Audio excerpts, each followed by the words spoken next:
If life threw you a curveball today, would you be ready? In this video, I'll show you exactly how to build an emergency fund in 6 months or less, step by step, even if you're living paycheck to paycheck. Because peace of mind isn't a luxury, it's a necessity. Before we dive into the strategy, make sure to like, subscribe, and hit the notification bell. Because your financial safety net starts with one small, powerful choice. From realistic savings goals to smart budget shifts, we'll cover how to build a fund that protects you without sacrificing your entire lifestyle. Step 1. Set your emergency fund target. Most financial experts recommend 3 to 6 months of expenses, but when you're starting out, that number can feel overwhelming.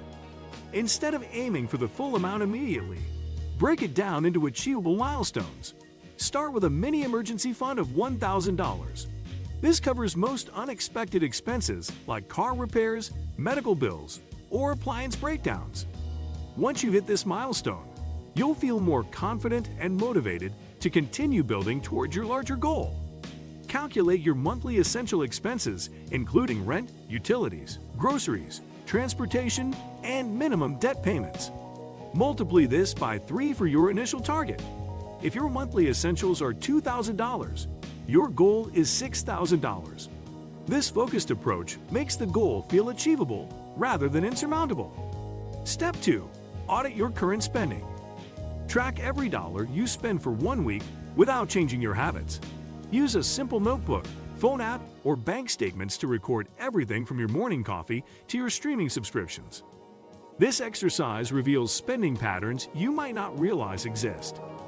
After tracking, categorize your expenses into needs, wants, and complete waste. Needs are non-negotiable expenses like housing and food. Wants are things that improve your life but aren't essential, like dining out or entertainment. Complete waste includes forgotten subscriptions, impulse purchases, or duplicate services. Most people discover they're spending between $200 to $500 monthly on things they don't really need or want.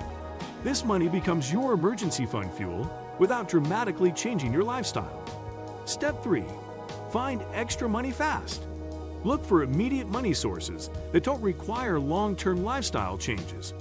Sell items you no longer use through Facebook Marketplace, Craigslist, or garage sales. Electronics, furniture, clothes, and books often bring in quick cash.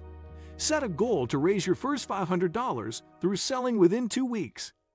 Pick up temporary side work like food delivery, pet sitting, or freelance services using skills you already have.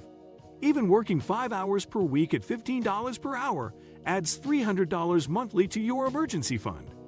The key is treating this as temporary income specifically for your emergency fund, not regular spending money.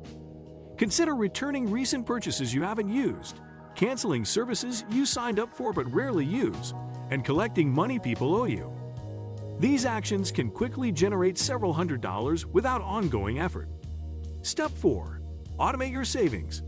Set automatic transfers from your checking account to a separate savings account specifically for emergencies. Schedule a transfer for the day after you receive your paycheck, before you have a chance to spend the money elsewhere. Even if you can only transfer $50 initially, automation removes the decision-making process that often derails saving efforts. Choose a high-yield savings account that's not connected to your primary bank. This creates a small barrier that discourages casual spending while ensuring your money grows faster than in a traditional savings account. Online banks often offer better rates and fewer fees than traditional banks. Treat your emergency fund transfer like any other non-negotiable bill. You wouldn't skip your rent payment, so don't skip your emergency fund payment. Start with an amount that feels uncomfortable but not impossible. Then increase it as you find more money through the previous steps. Step 5. Maximize every dollar. Round up all purchases to the nearest $5 or $10 and transfer the difference to your emergency fund. If you spend $23 on groceries, transfer $2 to your fund. This painless method can add $50 to $100 monthly without feeling like you're making sacrifices. Use cashback apps and credit card rewards specifically for your emergency fund. Instead of treating these rewards as fun money, redirect them toward your savings goal. Many people earn $50 to $200 annually, through these programs without changing their spending habits. Take advantage of employer benefits you might be overlooking. Some companies offer emergency savings programs, financial wellness benefits, or even direct deposit splits that automatically send part of your paycheck to savings. Check with your Human Resources department about available programs. Step 6. Stay motivated and track progress. Create a visual progress tracker where you can see your emergency fund growing. Use a simple chart, app, or even a jar where you put $1 for every $10 saved. Visual progress maintains motivation when the process feels slow or difficult. Celebrate milestones without sabotaging your progress. When you reach your first $500, acknowledge the achievement with a small, inexpensive treat rather than a costly celebration that derails your momentum. Each milestone proves you can reach the next one. Share your goal with supportive friends or family members who can provide encouragement and accountability. Having someone check in on your progress creates external motivation that keeps you focused during challenging moments. Emergency Fund Don'ts. An emergency fund is your financial lifeline during unexpected crises like job loss, medical emergencies, or urgent home repairs. To serve its purpose, it must be liquid, meaning you can access the money immediately without penalties or delays, and stable, so its value doesn't fluctuate with market ups and downs.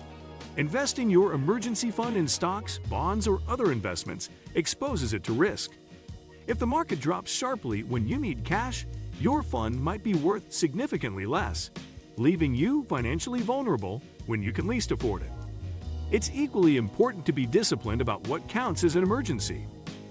Resist the temptation to use these funds for non-urgent expenses or lifestyle upgrades. Misusing your emergency fund not only reduces your safety net, but can create financial stress down the line. To protect your emergency savings, store it in a separate, easily accessible account like a high-yield savings or money market account. This separation discourages casual spending while ensuring quick access in a true emergency. Some people even use online accounts or savings accounts that aren't linked directly to their checking, adding an extra layer of separation. In short, keep your emergency fund safe, liquid, and reserved solely for genuine emergencies. This strategy provides peace of mind and financial resilience when life throws unexpected challenges your way. An emergency fund isn't just about money. It's about freedom from panic when life happens. How close are you to your goal? Or are you starting from scratch? Drop your progress or questions in the comments, and let's encourage each other along the way. If this video gave you the plan you needed, don't forget to like, subscribe, and share it with someone who needs that extra financial cushion in 2025. Until next time, stay focused, stay steady, and remember, your future self will thank you for the sacrifices you make today.